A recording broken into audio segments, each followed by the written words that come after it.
السلام علیکم جی۔ پہلے تو میں آپ کو یہ بتا دوں کہ یہ ویڈیو جو ہے وہ پچھلے سال گرمیوں کی ہے، بہت ہی پرانی ویڈیو ہے، لیکن مجھے صرف آپ لوگوں سے بات کرنی ہوتی ہے۔ میں یہ نہیں دیکھتی کہ مجھے ویڈیو کہاں سے ملے گی اور یہ نئی ہے یا پرانی۔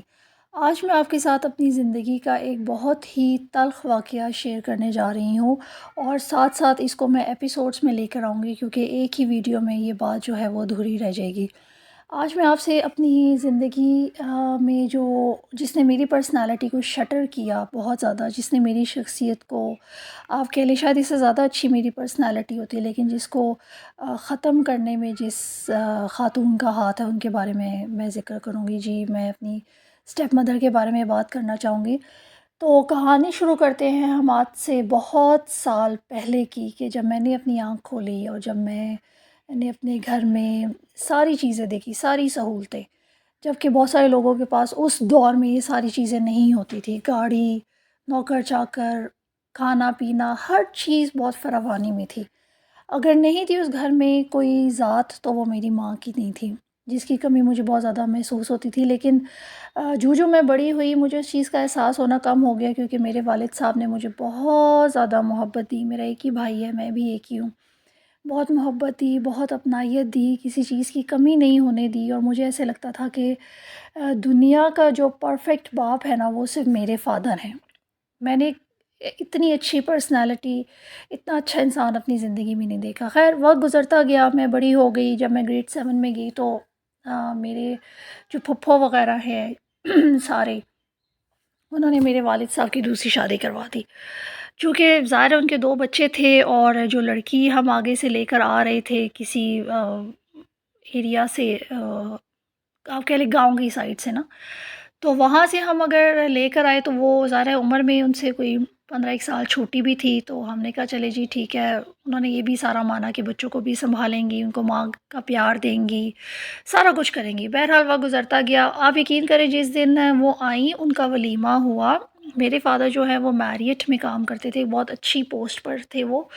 تو جب ویٹرز وغیرہ کو بلایا گیا کہ میرے فادر کا ولیمہ ہو رہا ہے اور نیچے ویٹرز جو ہیں وہ کھانا وانا سرو کر رہے ہیں سارا کچھ، تو اس دن وہ پہلا دن تھا جب میں بھوکی رہی، مجھے کسی نے کھانے کا نہیں پوچھا، اور میں نے بھی اس چیز کو بادر نہیں کیا۔ میں کہا چلیں سارے بزی ہیں، کوئی بات نہیں، اٹس اوکے، میں اگلے دن کھانا کھا لوں گی۔ وہ پورا دن میں بھوکی رہی، سب لوگوں نے کھانا کھایا، لیکن مجھے کسی نے نہیں پوچھا، کیونکہ میرے والد صاحب مجھے کھانا کھلایا کرتے تھے، اور وہ بھی شاید بزی ہو گئے تھے بہت زیادہ۔ وقت گزرتا گیا، کچھ عرصے کے بعد میری والدہ صاحبہ نے جو ہے اسٹیپ مدر نے، انہوں نے اپنا رنگ دکھانا شروع کر دیا۔ انہوں نے ہمیں صبح ناشتہ دینا ختم کر دیا۔ دن کو ایک دفعہ مجھے یاد ہے، میں اسکول سے واپس آئی تو انہوں نے کہا کہ میں تو تمہارے لیے روٹی نہیں بنا سکتی، تو تم ایسا کرو، تم یونیفارم بعد میں اتارنا، پہلے روٹی بناؤ۔ وہ ٹیڑھی میڑھی روٹی بنا کے، جو بھی انہوں نے مجھے کھانا دینا وہ ڈال کے، پلیٹ لے کے میں نیچے اپنے دادا کے کمرے میں آ جاتی تھی۔ ہم اپنے دادا کو باؤ جی کہتے تھے۔ اگر وہ نہ ہوتے ہماری زندگیوں میں تو شاید ہم لوگ پتہ نہیں بھٹک ہی رہے ہوتے سڑکوں پہ۔ تو یہ ان کی عطا ہے، ان کی دین ہے اللہ کے بعد، کہ انہوں نے ہمیں سنبھالا اور ہمیں ایک چھت دیا، ورنہ ہمیں کسی نے نہیں پوچھنا تھا۔ وہ کھانا لے کر میں نیچے آ جاتی روزانہ، کھانا کھا کر اس کے بعد میں نے یونیفارم دھونا، اس کو پریس کرنا، اور پھر میں بیٹھ کے پڑھتی تھی۔ ہمارے سر آتے تھے اس زمانے میں ہمیں پڑھانے کے لیے۔ ایک ہفتے کے بعد ان کو بھی خیر بات کہہ دی کہ جی اب سر نہیں آئیں گے، اب یہ بچے بڑے ہو گئے، ہم یہ خود پڑھیں۔ مطلب آہستہ آہستہ آہستہ کر کے اس عورت نے پہلے ہم سے کھانا چھینا، پھر ہمارے والد صاحب چھینے، پھر ہم سے ہر چیز وہ چھینی جو ہمیں بن مانگے ملتی تھی۔ مطلب اسی گھر میں رہ کے ہم ترسنا شروع ہو گئے۔ میں نے کبھی اپنے گھر میں یہ نہیں دیکھا تھا کہ جی شاپرز میں 1 کلو سیب آ رہے ہیں یا 1 کلو امرود آ رہے ہیں۔ پورے پورے کنٹینرز میں فروٹس اور ویجیٹیبلز آتے تھے، جو میرے فادر لاتے تھے اور سارے گھر والوں کو وہ دیتے تھے۔ مطلب اس پورے گھر کا جو خرچہ تھا وہ میرے والد صاحب ہی پورا کر رہے تھے، اور یہ کوئی نہیں مانتا تھا۔ تو ایک دفعہ نا مجھے یاد ہے کہ میں ان کے کمرے میں گئی، ظاہر ہے میری کتابیں تھی، وہ میرا ہی کمرہ تھا، تو جو ان کا ہو گیا تھا، جس کی ریئلائزیشن مجھے بعد میں ہوئی۔ میں ان کے کمرے میں گئی اور میں نے کہا کہ جی مجھے اپنی کتابیں چاہیے، تو انہوں نے کہا ادھر باہر رکو، اور وہ آئیں اور انہوں نے میری کتابیں میرے پاؤں میں پھینک دیں کہ یہ کتابیں اٹھاؤ اور میں دیکھتی ہوں کہ پھر تم مجھے کیسے پڑھ کے دکھاتی ہو۔ میں خاموشی سے میں نے وہ کتابیں اٹھائیں اور میں بڑی مشکل سے اپنے آنسوؤں کو میں نے ضبط کیا اور میں نیچے آ گئی باؤ جی کے کمرے میں. میں نے آ کے وہاں رونا شروع کر دیا. وہ سو رہے تھے اور میری عادت تھی میں آئی واز ناٹ ایکسپریسو. میں کسی کو اپنا دکھ درد آج بھی نہیں بتاتی, میں خاموش ہو جاتی ہوں. آپ یقین مانیں کہ وہاں صوفے پہ بیٹھ کے میں نے ان کتابوں کو کھولا اور ان کتابوں کی جو پیجز تھے ان کی خوشبو کو سونگھنا شروع کر دیا. اور ان صفوں کی جو خوشبو تھی نا, مجھے ایسے لگ رہا تھا بس میرے اندر اتر جائے گی. اور میں نے اسی دن ٹھان لیا کہ اب میں پڑھوں گی اور اس کے علاوہ میں نے کسی اور ایکٹیویٹی میں حصہ نہیں لینا, کسی اور طرف نہیں جانا, کسی اور طرف میں نے اپنا دھیان نہیں لے کے آنا, میں صرف پڑھائی میں اپنا دھیان دوں گی. اور پھر میں نے پڑھا, لیکن انفارچونیٹلی میں گریڈ 8 میں بھی فیل ہوگی, گریڈ 9 میں تو میں ساری کی ساری فیل ہو گئی نا, صرف اردو میں پاس تھی کیونکہ ظاہر سار آتے تھے پڑھانے کے لیے. تو میتھس میں تو میں آلریڈی ویک تھی, انگلش میں اچھی تھی, اس میں بھی میں فیل ہو گئی. تو جب میں میٹرک میں گئی تو میں نے اپنے والد صاحب کو اپنا رزلٹ دکھایا 9th کا کہ یہ میری پروگریس آئی ہے. تو انہوں نے مجھے اپنے کمرے میں بلایا اور انہوں نے مجھے آرام سے کہا کہ اب ایسا کرو, تم دونوں بہن بھائی جو ہو وہ اپنی ماں کے پاس چلے جاؤ. وہ ٹائم ایسا تھا کہ مجھے ایسے لگا کہ میرے پاؤں کے نیچے سے زمین نکل گئی ہے, کیونکہ میری امی تو ہمیں افورڈ ہی نہیں کر سکتی. وہ تو خود ہماری نانی کے پاس رہتی ہیں, ماموں ہیں, نانی ہے, اتنا ہرا بھرا وہ گھر ہے, وہ ہمیں کہاں رکھیں گی, وہ ہمیں کیا افورڈ کر سکتی ہے. تو انہوں نے کہا کہ تم لوگوں کا جتنا خرچہ ہے وہ میں بھجوا دیا کروں گا, تم اب اپنی ماں کے پاس چلے جاؤ. ہم نے سامان پیک کیا, میں نے اور میرے بھائی نے, اور ہم لوگ وہاں سے اپنی نانی کے گھر روانہ ہو گئے.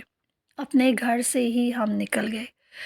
باؤجی کو بتایا گیا تو وہ میرے بھائی سے بہت پیار کرتے تھے. آپ سمجھ لیں کہ اگر کسی دادا نے عشق کیا ہے تو وہ اپنے پوتے سے کیا ہے. انہوں نے کہا کہ یہ کہاں جائے گا, یہ تم لوگوں کے بستر یہاں لگے ہوئے ہیں, تم لوگوں کے کتابیں یہاں پڑھی ہوئی ہیں, تو تم لوگ پرماننٹ چلے جاؤ گے, مستقل چلے جاؤ گے یا آؤ گے.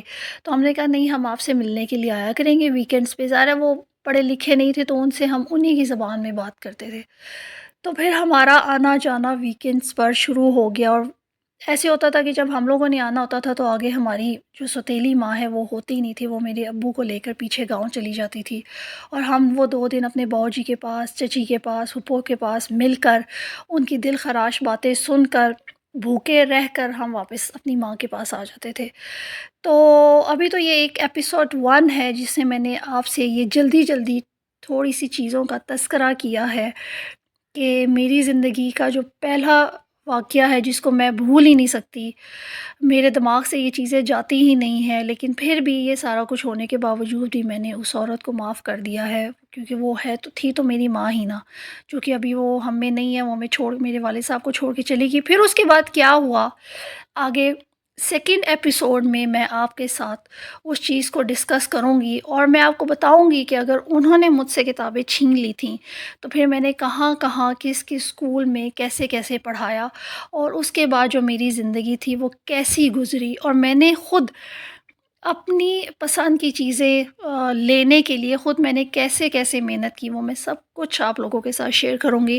اور آخر میں اللہ تعالیٰ کا شکر ادا کروں گی کہ اس نے ایٹ لیسٹ مجھے ایک اچھی پرسنالٹی دی, مجھے اس نے سیدھا راستہ دکھایا اور ہمیشہ اس نے مجھے ہدایت پہ رکھا. میں کبھی بھی نہیں بھٹکی اپنے راستے سے, میں نے لگن سے سارے کام کیے, جوش اور جذبے سے کیے, اور اپنی ایک اسٹریٹ لائن پر میں چلتی رہی, میں ادھر ادھر نہیں ہوئی. اللہ تعالیٰ کا لاکھ شکر ہے کہ اس نے جو کچھ بھی مجھ سے چھینا بدلے میں اسے مجھے بہت کچھ عطا کیا. انشاءاللہ نیکسٹ ایپیسوڈ میں آپ سے ملاقات ہوگی. خدا حافظ.